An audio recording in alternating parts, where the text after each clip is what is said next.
Hello viewers, আসসালামু আলাইকুম। আশা করি সবাই সুস্থ আছেন, ভালো আছেন। আমি আজকে নিয়ে আসলাম একটা কমন একটা রেসিপি, সেটা হলো আলু ভর্তা। সবাই কম বেশ আলু ভর্তা বাসায় বানিয়ে খান।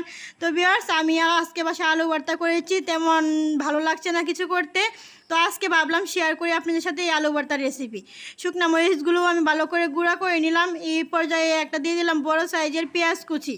পেঁয়াজটা একটু মোটা করে দিবেন, তাহলে যদি এটা কামড়ের মধ্যে পড়ে খেতে অনেকটাই ভালো লাগে। তো এখন এই পর্যায়ে আমি অ্যাড করে দিব স্বাদ মতো লবণ। লবণটা দিয়ে ভালো করে আমি পেঁয়াজ এবং মরিচের সাথে ভালো করে মিশিয়ে নেব।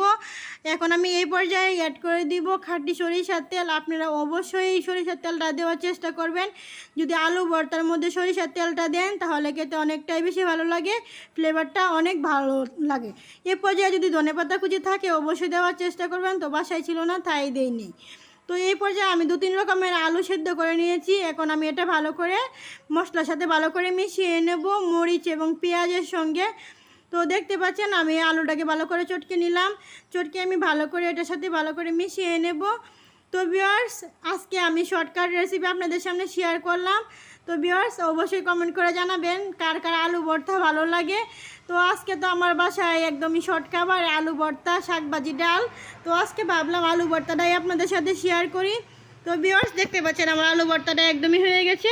একটু ঝাল ঝাল আলু ভর্তা খান্না খেতে ভালো লাগে। তো ভিউয়ার্স, আজকের মতো এখানেই বিদায় নিচ্ছি। সুস্থ থাকবেন, ভালো থাকবেন। পরবর্তীতে দেখা হবে অন্য কোনো ভিডিও নিয়ে। ততক্ষণ সুস্থ থাকুন, ভালো থাকুন। আল্লাহ হাফিজ, আসসালামু আলাইকুম।